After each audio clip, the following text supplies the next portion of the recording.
60 రోజుల్లో మీతో ఇంగ్లీష్ అద్భుతంగా మాట్లాడిస్తాం. వెంటనే కాల్ చేసి జాయిన్ అవ్వండి.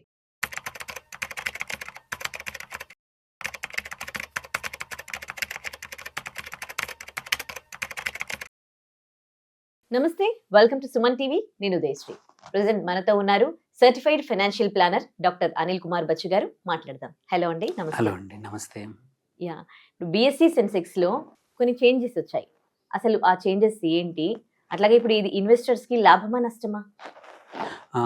ఏంటంటే ఎవ్రీ టైం టు టైం ఏమవుతుందంటే ఒక 3 to 6 months తర్వాత ఇండెక్స్ రీజిగ్ అంటారు. అంటే బిఎస్సి సెన్సెక్స్లో కానీ ఆర్ ఎన్ఎస్సిలో అక్కడ నిఫ్టీలో కానీ time to time market capitalisation మారినప్పుడు, మార్కెట్ క్యాపిటలైజేషన్ అంటే ఏంటంటే ఫ్రీ షేర్స్ ఏవైతే అవైలబుల్ ఉన్నాయో అండ్ వాటి ప్రైస్ మల్టిప్లై చేస్తే ఒక కంపెనీ యొక్క మార్కెట్ క్యాపిటలైజేషన్ ఎంత, ఎన్ని వేల కోట్లు ఎన్ని లక్షల కోట్లు అని తెలుస్తుంది అనమాట. సో అలా చేసినప్పుడు ఏంటంటే మనం పైనుంచి తీసుకుంటే ఫస్ట్ 30 స్టాక్స్ బిఎస్సి సెన్సెక్స్లో 30 సెన్సెక్స్ 30 ఏదైతే మనం రోజు చూస్తామో సెన్సెక్స్ పెరిగింది తగ్గింది అంటాం కదా, అది టాప్ 30 మార్కెట్ క్యాపిటలైజేషన్ ఉన్న స్టాక్స్ అనమాట. కానీ ఏమవుతుందంటే కొన్నిసార్లు ఈ 30లో కొన్ని స్టాక్స్ మంచిగా పర్ఫామ్ చేయకపోవచ్చు, అంటే ప్రైస్ పడిపోవచ్చు. పడిపోయినప్పుడు దాని వాల్యూ పడిపోతే అది ఇమ్మీడియట్గా ఆటోమేటిక్గా జరగదనమాట. సెన్సెక్స్ అనేది ఎవ్రీ టైం టు టైం ఇట్లా ఇప్పుడు లాస్ట్ టైం డిసెంబర్లో జరిగింది, మళ్ళీ ఇప్పుడు మేలో జరుగుతుంది. సో ఇలా జరిగినప్పుడు ఏంటంటే ఏవైతే కన్సిస్టెంట్గా పర్ఫామ్ చేయలేదు, అవి 30లో లేవు ఇంకా మార్కెట్ క్యాప్ ప్రకారం చూస్తే, వాటిని కిందికి తీసుకెళ్ళిపోయి అప్పుడు అవి టాప్ మేబీ 50లో ఉన్నాయంటే 50లోకి వెళ్ళిపోతాయి, సెన్సెక్స్ 50కి వచ్చేస్తాయి. ఈ మిగిలిన ఏవైతే బాగా పర్ఫామ్ చేశాయో అవి సెన్సెక్స్లోకి వస్తాయి అన్నమాట. సో ఈ చేంజెస్ అనేది ఇవాళ నుంచి ప్రపోజ్ చేశారు. ఇలా చేసినప్పుడు ఏంటంటే కొన్ని స్టాక్స్ కిందికి వెళ్తాయి, కొన్ని పైకి వస్తాయి. సో ఇప్పుడు అంటే ఇందులో ఏమేమి జరిగాయి చేంజెస్ అనేది ఫస్ట్ చెప్తాను. సో ఇలా ఇప్పుడు జరుగుతున్నాయి ఏంటంటే 2 స్టాక్స్ పైకి వస్తున్నాయి. అది ట్రెంట్ లిమిటెడ్, టాటా రీటైల్ అనమాట. ఏవైతే మన జూడియో ఉంది, ఎప్పుడు చూస్తున్నాం జూడియో ర్యాపిడ్గా ఎక్స్పాండ్ అవుతుంది ఎవ్రీ టౌన్లోకి. ఈవెన్ ఇప్పుడు ఒక 5 kilometer రేడియస్లో తీసుకుంటూ 2-3 జూడియోలు కూడా వచ్చేసాయి. సో సేల్స్ కూడా అలాగే పెరుగుతున్నాయి. సో దాని తగ్గట్టే మార్కెట్ క్యాప్ కూడా అలాగే పెరిగింది. సో అందుకే Trent is consistently performing. So ఇప్పుడు ట్రెంట్ సెన్సెక్స్ 30లోకి వస్తుంది అనమాట, టాప్ 30లోకి.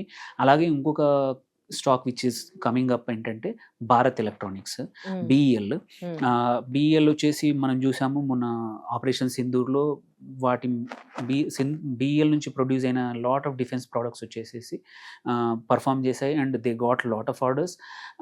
అండ్ డిఫెన్స్ స్టాక్స్ మనం చెప్పాము ర్యాలీ ఒక 1 month 15-20 days నుంచి మంచి ర్యాలీ అయింది. BEL also doing well consistently.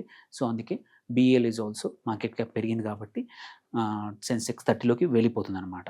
So ఇప్పుడు రెండు వెళ్ళిపోయినప్పుడు ఏంటంటే 2 కంపల్సరీ కిందికి రావాలి. సో కిందికి వస్తున్న స్టాక్స్ ఏంటంటే నెస్లే ఇండియా. నెస్లే ఏదైతే ఉందో అప్ టు ద పర్ఫామ్ చేయలేదు రీసెంట్లీ. సో అందుకే అది కిందికి వచ్చేస్తుంది. అలాగే ఇంకొకటి ఏంటంటే banking stock IndusInd bank కూడా కన్సిస్టెంట్గా చేయకపోయేసరికి అది కూడా it is also coming down అనమాట.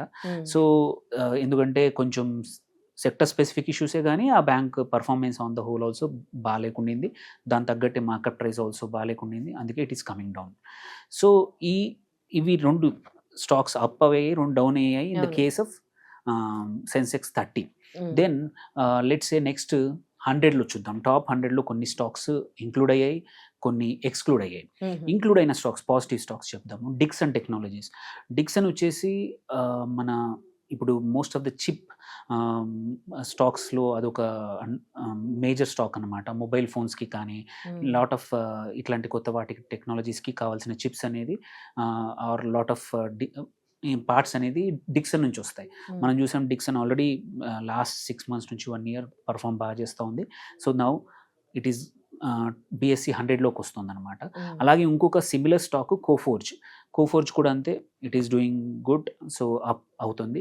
ఇంకొక రియల్ ఎస్టేట్ కూడా కాదు బట్ మన mobile tower stock Indus towers major market share ఉందన్నమాట మొత్తం ఇండియాలో మొబైల్ టవర్స్ సెగ్మెంట్లో. అది కూడా బాగా పర్ఫామ్ చేస్తుంది. ఈ 3 స్టాక్స్ బిఎస్సి 100లో ఇంక్లూడ్ అవుతున్నాయి ఇవాళ నుండి. సైమల్టేనియస్లీ 3 స్టాక్స్ ఏవైతే ఎగ్జిట్ అవుతున్నాయో ఏంటంటే భారత్ ఫోర్జ్ ఒకటి, సీమెన్స్ ఒకటి, డాబర్ ఒకటి. ఈ 3 కూడా అప్ టు ద అంటే మార్కెట్ పర్ఫార్మెన్స్ బాగాలేకుండింది last 6 months. Obviously market cap తగ్గింది కాబట్టి దే ఆర్ డౌన్ గ్రేడ్ అవుతున్నాయి అనమాట. ఇవి 100లో లాస్ట్ వచ్చేసి సెన్సెక్స్ 50 టాప్ 50లో చూద్దాం. టాప్ 50లో 2 కొత్త స్టాక్స్ ఎంటర్ అవుతున్నాయి. ఒకటి ఇండిగో అండ్ సెకండ్ అది ఇండిగో అంటే ఇంటర్గ్లోబ్ ఏవియేషన్ కంపెనీ పేరు, ఇంటర్గ్లోబ్ ఏవియేషన్. అలాగే శ్రీరామ్ ఫైనాన్స్. సో ఈ 2 కూడా కొత్తగా యాడ్ అవుతున్నాయి. అండ్ ఎక్స్క్లూడ్ అవుతున్నాయి ఏంటంటే Britannia industries and also hero MotoCorp. So ఇందులో ఏంటంటే ఇండిగో ట్రావెల్ బూమ్ ఇప్పుడు చూస్తున్నాం. సమ్మర్ హాలిడేసే కాకుండా మన ఇండియన్ ట్రావెలర్స్ ఎవరైతే ఉన్నారో ఎయిర్ ట్రావెల్ చాలాగా వాడుతున్నారు. And IndiGo is the market leader in India. So వాళ్ళవి వెదర్ ఇట్స్ ఇండియానే కాదు ఏషియాలోనే కానీ మల్టిపుల్ డెస్టినేషన్స్కి ఇండిగో సర్వ్ చేస్తోంది. It is doing good and అందుకోసమే stock is also doing good. అందుకే 50లోకి వచ్చింది. అలాగే శ్రీరామ్ ఫైనాన్స్ కూడా ఎన్బిఎఫ్సి స్పేస్లో చాలా బాగా పర్ఫామ్ చేస్తుంది. టాప్ లైన్ కానీ అన్నీ బాగా ఉన్నాయి. అందుకే stock is also encourage by the investors. Thereby it is now in top 50. వెరాజ్ బ్రిటానియా అండ్ హీరో మోటోకార్ప్ ఏదైతే ఉందో మార్జిన్ ప్రెషర్స్ వల్ల, కాంపిటీషన్ వల్ల అండ్ స్లోవర్ గ్రోత్ కూడా అనుకున్నట్టు లేవు కాబట్టి అవి కమింగ్ డౌన్. సో ఇప్పుడు ఇవన్నీ చేంజెస్ చెప్పాము ఏమవుతున్నాయి. బట్ ఇది దీనివల్ల ఇన్వెస్టర్స్కి లాభమా నష్టమా? ఎస్, ఇంపార్టెంట్ ఏమవుతుందంటే జనరల్గా ఏమవుతుందంటే నిఫ్టీ ఏదైనా సరే ఇక్కడ BSE 30, 50, 100 అయితే ఇండెక్స్లు ఉన్నాయో ఇండెక్స్ బట్టే మ్యూచువల్ ఫండ్స్ కానీ ఇన్స్టిట్యూషన్స్ కానీ స్టాక్స్ని కొనడం కానీ అమ్మడం చేస్తాయి అన్నమాట. సో ఎస్పెషల్లీ ఇప్పుడు పెద్ద ప్రాబ్లం ఏమొస్తుందంటే ఎవరైతే ఇన్వెస్టర్స్ ఎగ్జాంపుల్ ఎక్స్క్లూడ్ అయిన స్టాక్స్ ఏవైతే చెప్పానో వాళ్ళు హోల్డ్ చేస్తున్నారు అనుకోండి, మోస్ట్ ప్రాబబ్లీ స్లోగా నెక్స్ట్ ఫ్యూ వీక్స్లో ఈ స్టాక్స్ నుంచి చాలా ఇన్స్టిట్యూషన్ ఇన్వెస్టర్స్ వెళ్ళిపోవచ్చు. ఎందుకంటే ఇఫ్ లెట్స్ సే ఒక ఎగ్జాంపుల్ ఒక లార్జ్ క్యాప్ ఫండ్ ఉంది. సో లార్జ్ క్యాప్లో ఇంతకుముందు ఉన్న స్టాక్ ఇప్పుడు లేదు. సో ఆ స్టాక్లోంచి స్లోగా ఎగ్జిట్ అవ్వాల్సిందే ఆ ఫండ్. సో దేర్ బై ఇట్లాంటప్పుడు ఏమవుతుందంటే ఇట్లాంటి ఎక్స్క్లూడ్ అయిన స్టాక్లో కొన్ని రోజుల వరకు ఏంటంటే సెల్లింగ్ ప్రెషర్ ఎక్కువ ఉంటుందన్నమాట. సో కరెక్షన్ అయ్యే ఛాన్సెస్ ఎక్కువ ఉన్నాయి.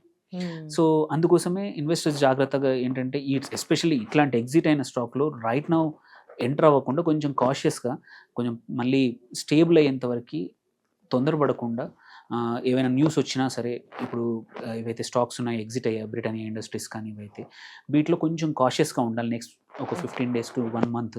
ఆ తర్వాత ఎగ్జిట్ అయితే మంచిది. అండ్ ఆల్సో ఇంకొకటి ఏం జరుగుద్దంటే ఏవైతే ఇంక్లూడ్ అయ్యాయో ఇప్పుడు కొత్తగా అడిషనల్గా వాటిల్లో షూర్గా కొంచెం ఫ్రెష్ బై ఉంటుంది. సో ఇవాళ వీ కెన్ సీ ఆల్సో ఈ స్టాక్స్ ఏవైతే ఇంక్లూడ్ అయ్యాయో వాటిలో కంపల్సరీ కొంచెం బై ఎక్కువ ఉంటుంది and they will grow well.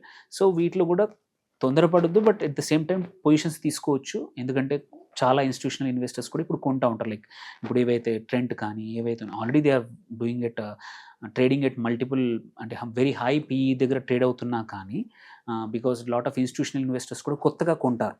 ఎందుకంటే వాళ్ళ ఇండెక్స్ తగ్గట్టు వాళ్ళ ఫండ్స్ కంప్లై అవ్వాలంటే కంపల్సరీ వీటిని కొనాల్సి వస్తుంది, వాటిని అమ్మాల్సి వస్తుంది. సో ఇలాంటి టైంలో ఏంటంటే తొందరపడకుండా కొంచెం ఆలోచించి పొజిషన్ తీసుకోవడం చాలా ఇంపార్టెంట్. అదర్వైజ్ ఏంటంటే స్టక్ అయిపోతాం. సో ఇట్లాంటి స్టాక్స్లో స్టక్ అయిపోయి ఆర్ లాసెస్ బుక్ చేయాల్సి వస్తుంది, ఆర్ వెయిట్ చేయాల్సి వస్తుంది. సో మనం అనుకున్న రిటర్న్స్ రాకపోవచ్చు. సో అందుకే కేర్ఫుల్గా ఉండడం బెటర్. సో అబ్జర్వ్ ఈ చేంజెస్ని చూసుకొని ఏవైతే యూజువల్లీ ఇప్పుడు కొత్తగా వచ్చిన BEL కానీ ట్రెంట్ కానీ ఇండిగో కానీ ఇవైతే ఉన్నాయో ఎంటర్ అవ్వచ్చు, but with a caution. Okay, right. Thank you so much for your valuable suggestions అండి. థ్యాంక్ యూ అండి. Thank you.